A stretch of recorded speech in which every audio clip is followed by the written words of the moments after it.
మయా తతమిదం సర్వం జగదవ్యక్తమూర్తినా మత్సాని సర్వభూతాని న చాహం తేష్వస్థితః. ఓం శ్రీ పరమాత్మని నమః. శ్రీమద్ భగవద్గీతలోని 9వ అధ్యాయం 4వ శ్లోకాన్ని మనం ఇప్పుడు చదువుకున్నాం. దాని యొక్క పరమార్థాన్ని ఇప్పుడు మనం తెలుసుకుందాం.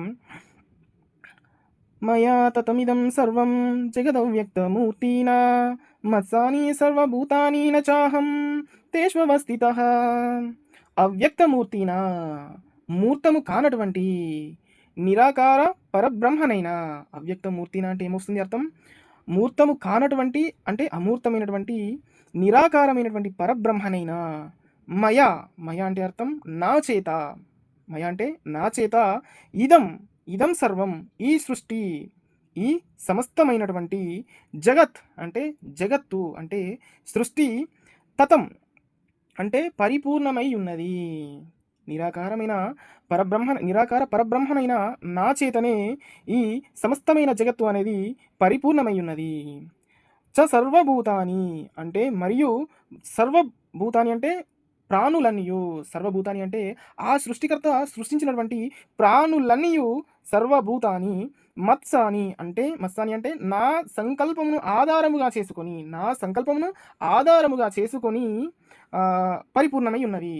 సమస్త ప్రాణులన్నీయు నా సంకల్పము చేతనే సృష్టించబడ్డవి అని చెప్పేసి ఆ నిరాకార పరబ్రహ్మ అనేటువంటి ఆ పరమాత్మ అంటున్నాడు.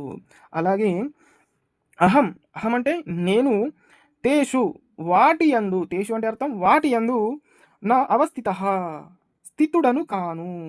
దీని యొక్క భావం చూసుకుందాం.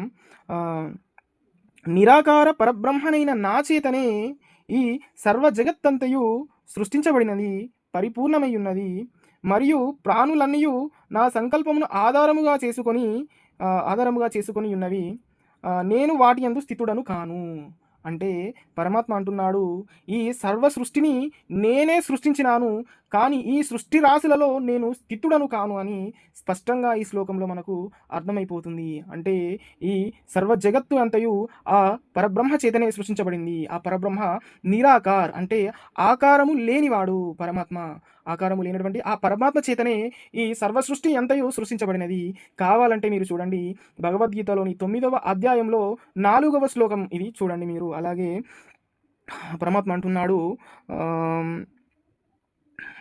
అన్నింటి ఉనికియు, ప్రతి ప్రాణి యొక్క ఉనికి భగవంతుని యొక్క ఆధీనములోనే ఉన్నది. కానీ ఆ భగవంతుడు అంటున్నాడు, నేను ఆ భూతములందు స్థితుడను కాను.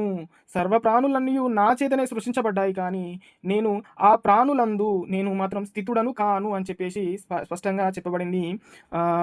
Okay, thank you friends. నచ్చితే లైక్ చేయండి, షేర్ చేయండి, సబ్స్క్రైబ్ చేయండి. ఓం శ్రీ పరమాత్మని నమః. Thank you so much.